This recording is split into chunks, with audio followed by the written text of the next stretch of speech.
बिस्मिल्लाहिर्रहमानिर्रहीम। प्यारे बच्चों, अस्सलामु अलैकुम। उम्मीद है आप सब खैरियत से होंगे।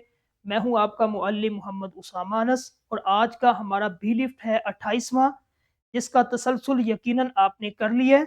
और आज का हमारा काम हासिल ताल्लुम के दर्ज झैल नसर पारे की तशरीह कर सकें, सेहत और रफ्तार के साथ इमला लिख सके। ठीक है, तो सबसे पहले हमने क्या करना है कि नसर पारे की तशरीह करनी है और उसके बाद जब हमने इसको तशरीह करनी है उसमें दुरुस्त और तेज़ इमला यानी कि अच्छे तरीके से हम रवानी के साथ तेज़ लिख सके। ठीक है, उर्दू को सही। तो सबसे पहले हमने देखना है कि रफ्तार वक़्त पर लिखना, सेहत कहते हैं अल्फाज की दुरुस्त बनावट, यानी कि उसको दुरुस्त तरीके से लिखना। बेहतरीन इमला वो है जिसमें ये दोनों बराबर हो। दोनों क्या बराबर हो? रफ्तार वक़्त पर लिखना है। मिसाल के तौर पे आपको टाइम दिया है 20 मिनट का और आपने 20 मिनट के अंदर ही उसको मुकम्मल करना है, ये नहीं कि 25 मिनट आप उसको लगा दें। ठीक है, फिर उसके बाद जो आप लिख रहे हैं उसको दुरुस्त आपने लिखना है, इमला की गलती ना हो। ठीक है, अच्छी इमला के साथ आपने बेहतरीन तरीके से आपने उसको लिखना है वक्त पर। तो दूसरा काम है नसर की तशरीह, यानी कि आपने नसर की तशरीह किस तरह करनी है। नसर पारे की तशरीह भी नज़्म के अशार के उसूलों के मुताबिक की जाती है। मकसद एक ही है, दोनों का बात को आसान करके समझाना। ठीक है, यानी कि तशरीह हम क्यों करते हैं, एक हम शेर की तशरीह करते हैं और एक हम नसर की तशरीह करते हैं। दोनों ही एक ही तरीके से की जाती है, दोनों का मकसद भी एक है। हम किसी भी शेर की तशरीह करते क्यों करते, ताकि शेर की समझ आ सके, शायर क्या बयान करना चाहता है हमें समझ आ जाए, हम इस वजह से उसकी तशरीह।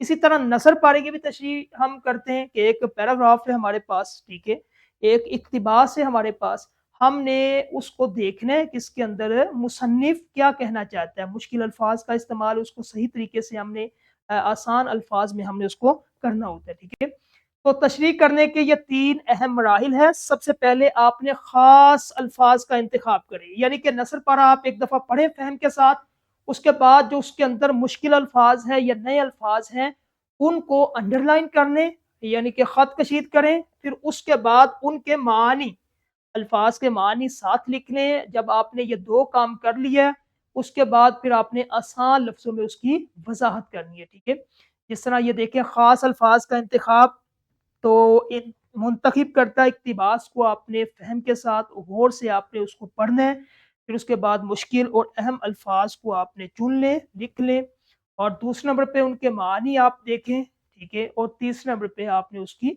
वज़ाहत कर देनी है। ठीक है, तो आज का हमारा काम यही था कि किस तरह हम उसकी जो है वो तशरीह कर सकते हैं।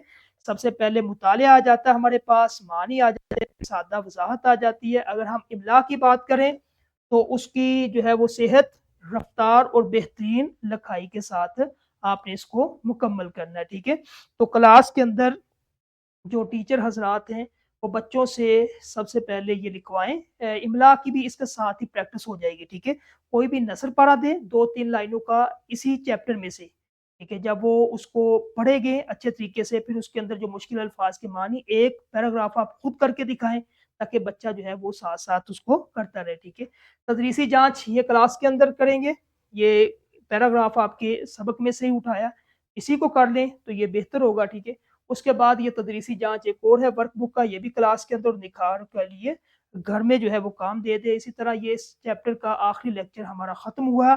नए लेक्चर में इंशाल्लाह मिलेंगे। अस्सलामु अलैकुम।